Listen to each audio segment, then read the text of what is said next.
Et la partie s'est engagée. Le roi ignorait que Jésia savait jouer aux échecs. Et Jésia l'a laissé gagner. Le roi, fou de joie, a ordonné « Oh Jésia, déshabille-toi !» Avant d'ôter ses vêtements, Jésia a dénoué sa longue et opulente chevelure de telle sorte qu'elle s'est déversée sur tout son corps. Et le roi n'a pu voir que la pointe de sa dent sur le côté et son orteil qui dépassait. Furieuse de cette indiscrétion, Jésia a maudit et son orteil et sa dent. « Rouh ya sub'i, Allah ysallat alik al-nagrat.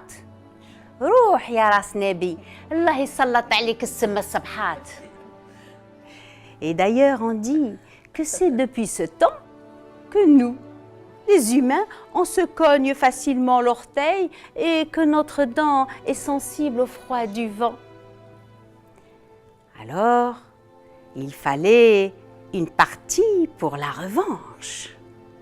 À la deuxième partie, Jésia n'a pas laissé le roi gagner. C'est elle qui l'a emporté et elle a ordonné au roi « Déshabille-toi !» Il faut le dire, que Jésia savait qu'on pouvait tout demander à Chérif ibn Hachim, sauf de montrer la peau de son corps, dépigmentée et couverte d'ulcères à cause des nombreuses guerres. Et jamais il n'aurait osé la montrer à celle à laquelle il voulait tant plaire.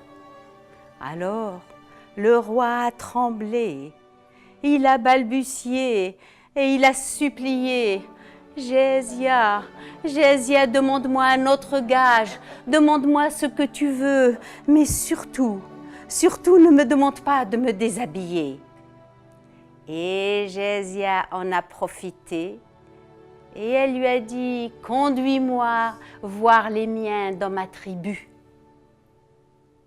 Là, le roi a senti le piège. Alors, il a exigé d'elle le serment sacré, l'Ahd. Il savait que le serment sacré ne se défait jamais.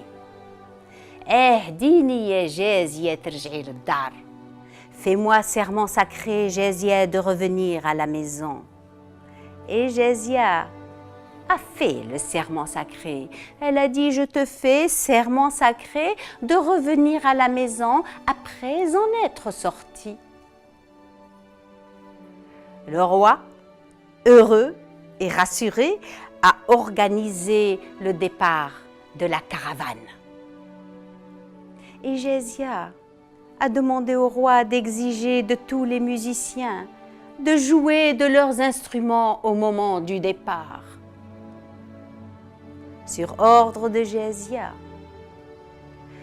les flûtes, les hautbois, les tambourins ont résonné haut et fort.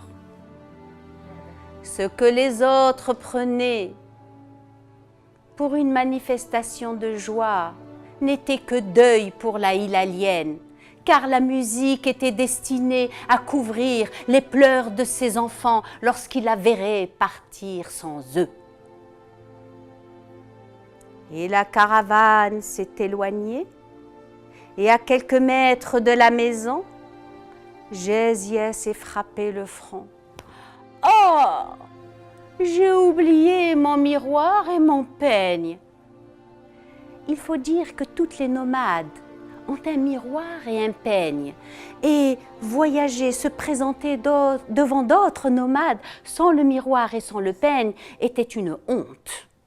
Et elle a dit au roi, « Tu imagines, quand j'irai dans ma tribu, ils diront elle est mariée avec le roi Chérif ibn Hachim, mais elle n'a même pas un miroir et un peigne. » Le roi s'est proposé pour aller les lui chercher, mais Jésia a refusé.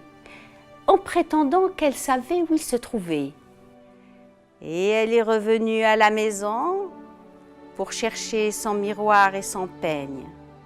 En rentrant à la maison, elle a frappé le sol en disant « Oh ma maison, voilà, j'ai fait serment sacré de revenir, me voilà revenue. » Et elle est repartie rattraper le roi qui l'attendait. Et voilà comment Gésia a quitté ses enfants en allant en direction de sa tribu. Voilà comment Gésia a été de ses enfants séparés. Le deuil et la séparation étaient dans sa destinée. Et si demain je vous revoyais, je vous raconterai la suite de la triste épopée.